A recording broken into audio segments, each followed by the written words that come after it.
আমরা সাধারণত ভয়ঙ্কর প্রাণী বলতে বাঘ, সিংহ, সাপ, কুমির এসবকেই বুঝি।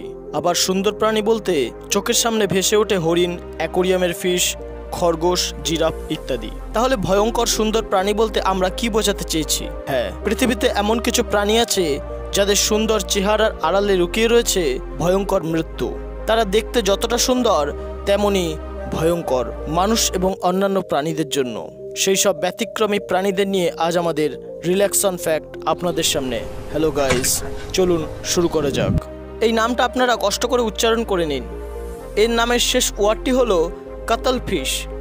দেখে বোঝাই যাচ্ছে যে এটি একটি মাছ, তবে আমাদের দেশের কাতলা মাছের মতো নয়।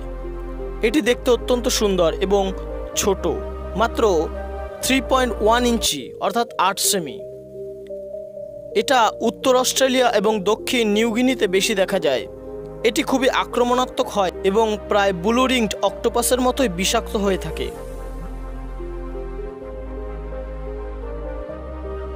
Blue ringed octopus. এবার ব্লু রিংড অক্টোপাসের কথা বলি। এই অক্টোপাস খুবই ছোট, মাত্র 5 থেকে 8 ইঞ্চি এবং দেখতেও চমৎকার। এর সারা শরীর উজ্জ্বল নীলাভ ফ্লোসেট বাতির মতো। এরা বিপদ দেখলে খুব দ্রুত রং পরিবর্তন করে, নীলাভ রিংসহ উজ্জ্বল হলুদ বর্ণে পরিণত হয়। এটি এতটাই সুন্দর যে মনে হয় একে ধরে নিয়ে বাড়িতে অ্যাকোরিয়ামে রেখে দিই। কিন্তু সমস্যা হলো এর বিষ। আপনাকে বিনা পয়সায় পরলোক যাত্রার ব্যবস্থা করে দেবে, কারণ এর প্রতিষেধক এখনও আবিষ্কার হয়নি। কি রাখবেন নাকি একে অ্যাকোরিয়ামে? উলভারিন। উলভারিন নামটা হয়তো আপনাদের কাছে পরিচিত। হ্যাঁ, এক্সম্যানের মতো অনেক হলিউড মুভিতে আমরা এক্সম্যানকে দেখেছি, যার নাম হলো উলভারিন। যে প্রজাতির উলভারিনটা দেখছেন তাকে বলা হয় গুলো। এটি দেখতে অত্যন্ত সুন্দর, নিরহ, ছোট্ট একটি ভাল্লুকের মতো। দেখলে আদর করতে ইচ্ছে করে। শিকারী হিসেবে এদের বেশ সুনাম আছে। শক্তিশালী বাহু এবং ধারালো নখের সাহায্যে নিজের চাইতেও বড় আকারের প্রাণীদের ঘায়েল করে ফেলতে পারে। এদের মাঝে মাঝে সিংহও ভয় পায়। কি আদর করে দেখবেন নাকি এদের?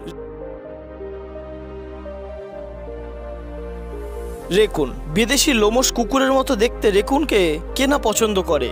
এরা ক্যাম্পিং এর সময় ময়লা ফেলে, খাবার চুরি করে মানুষকে বিরক্ত করে। দেখলে মনে হয় ধরে একটা বাড়িতে নিয়ে যাই, পোষ মানিয়ে নেব। বাঘ, সিংহ মানুষকে ভয় পেলেও রেঙ্গুন কখনো মানুষকে ভয় পায় না। কিছু বিজ্ঞানী বলেছেন কয়েক প্রজন্ম ধরে চেষ্টা করলে রেঙ্গুনকে হয়তো কুকুর বিড়ালের মতো পোষ মানানো যেতে পারে। এরা মাঝে মাঝে খুবই আক্রমণাত্মক আচরণ করে।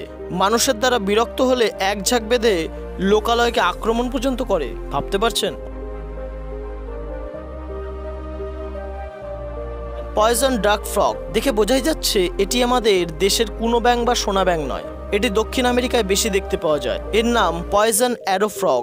এই প্রজাতির ব্যাঙেরা বেশিরভাগই দিনের বেলায় সক্রিয় থাকে। এরা বিভিন্ন উজ্জ্বল রঙের হয়ে থাকে। এদের চামড়ায় লিপোথিলিক অ্যালকোলাইট থাকে। এটি তেমন মারাত্মক নয়, কিন্তু এটি যদি আপনি পুষতে চান তাহলে আপনার মাথায় রাখতে হবে এই প্রাণীটিকে আপনি যেখানে পুষবেন সেই জল জানি অন্য কোনো পোষ্য অথবা আপনি পান না করেন। Australian box jellyfish. Australian box jellyfish, যা সম্ভবত জেলিফিশের সকল প্রজাতির মধ্যে সবচেয়ে সুন্দর। এটা অনেকটা স্বচ্ছ পদার্থের মতো। এটি প্রায় 15 ফুট পর্যন্ত লম্বা হয়ে থাকে। সাগরে ড্রাইভ করার সময় কখনো যদি এটি আপনার সামনে আসে, কোনো কিছু না ভেবেই আপনি সেখান থেকে পালিয়ে যান, কারণ এটি পৃথিবীর সবচেয়ে বিষাক্ত প্রাণী। একটি জেলিফিশে যে পরিমাণ বিষ থাকে তা 60 জন মানুষকে মারার জন্য যথেষ্ট হয়ে থাকে। তো বন্ধুরা, এই জেলিফিশটিকে আপনার অ্যাকোরিয়ামে পুষবেন নাকি? তো বন্ধুরা, এই অদ্ভুত প্রাণীগুলির মধ্যে আপনার কোনটিকে বেশি ভালো লেগেছে অবশ্যই কমেন্ট করে জানাবেন।